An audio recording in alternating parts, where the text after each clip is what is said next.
नमस्कार, आपण पाहतो आहात युग बदल न्यूज मराठी। कृषी वसंत अभियानाला जिल्हाधिकारी अजित कुमार, मुख्य कार्यकारी अधिकारी बी वैष्णवी मॅडम, जिल्हा परिषद अकोला यांची भेट। जिल्हाधिकारी श्री अजित कुमार यांच्या संकल्पनेतून जिल्हाभरात कृषी वसंत अभियान कृषी विभाग, ग्राम विकास विभाग व महसूल विभाग यांच्या समन्वयाने राबविले जात आहे।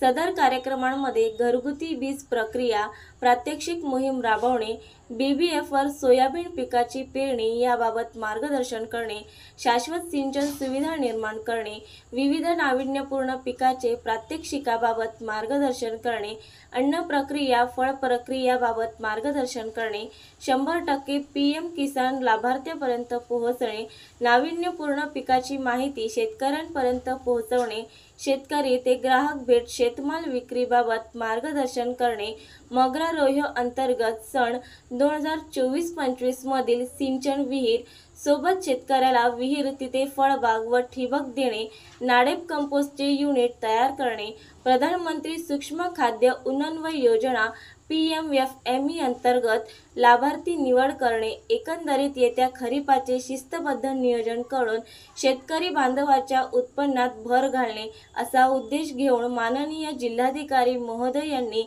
कृषी वसंत अभियान जिल्हाभर राबवत आहेत। यामध्ये आज दिनांक 14 मे रोजी माननीय जिल्हाधिकारी, मुख्य कार्यकारी अधिकारी यांनी पातूर तालुक्यातील मौजे देऊळगाव येथे शेतकरी, कृषी, महसूल व ग्राम विकास विभागाचे अधिकारी कर्मचारी यांच्या समवेत बियाणे उगवत शक्ती तपासण्याचे प्रात्यक्षिक घेतले। तसेच महात्मा गांधी रोजगार हमी योजनेअंतर्गत मौजे तांदळी येथे सिंचन विहिरीची तपासणी माननीय मुख्य कार्यकारी अधिकारी बी वैष्णवी मॅडम यांनी स्वतः केली। सोबत उपमुख्य कार्यकारी जिल्हा परिषद अकोला, तहसीलदार पातूर राहुल वानखडे, तालुका कृषी अधिकारी धनंजय शेटे, गट विकास अधिकारी अगरते तसेच कृषी, महसूल, ग्रामविकास विभागाचे अधिकारी कर्मचारी व मोठ्या प्रमाणात शेतकरी बांधव उपस्थित होते। नवीन अपडेट मिळविण्यासाठी चॅनलला लाईक आणि सबस्क्राईब नक्कीच करा।